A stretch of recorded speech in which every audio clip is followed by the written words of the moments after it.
तो हेलो बच्चों, कैसे आप सब लोग। आज की इस वीडियो में हम लोग ओम का नियम देखेंगे, क्योंकि ये बहुत ही बोर्ड्स के पॉइंट ऑफ व्यू से बहुत ही ज़्यादा इम्पोर्टेंट है ओम का नियम। ठीक है ना।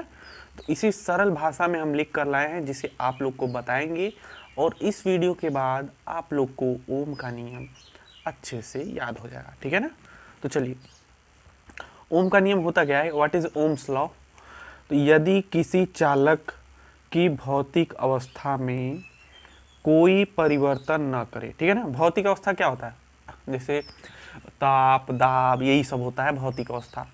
करे तो चालक के सिरों पर उत्पन्न विभवांतर उसमें प्रवाहित धारा के अनुक्रमानुपाती होता है।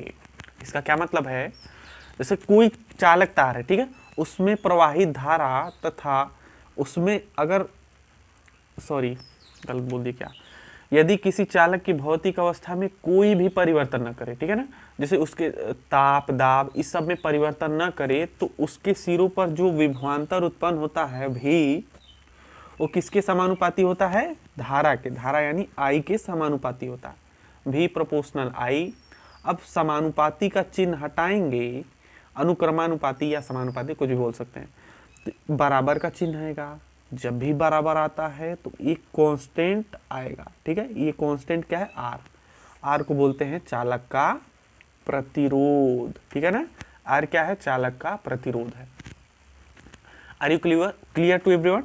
देखिए यहाँ पर फिर से देख लीजिए, यदि किसी चालक की भौतिक अवस्था में कोई परिवर्तन न करे तो चालक के सिरों पर उत्पन्न विभवांतर उसमें प्रवाहित धारा के अनुक्रमानुपाती होता है। ठीक है ना, याद हो जाएगा। ठीक है ना, ये बहुत ही इंपॉर्टेंट है बोर्ड के पॉइंट ऑफ व्यू से।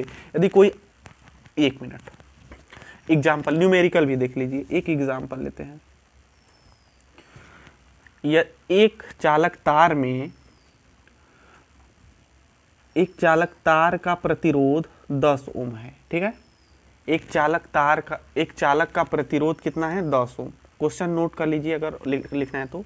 एक चालक का प्रतिरोध 10 ओम है तथा उसमें प्रवाहित होने वाली धारा 2 एम्पियर है। कितना, 2 एम्पियर।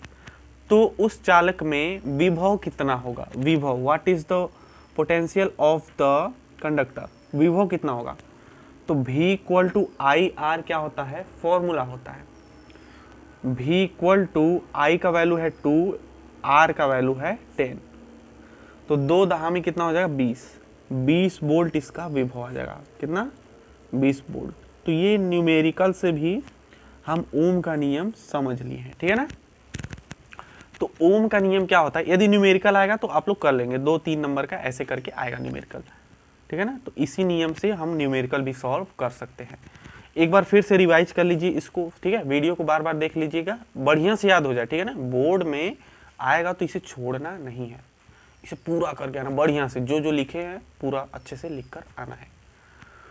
तो यदि कोई टॉपिक और चाहिए आप लोग को तो कमेंट कर दीजिए उस टॉपिक का नाम, उस पर वीडियो बनाने की कोशिश जरूर करेंगे। ठीक है ना। All the best for your boards examination.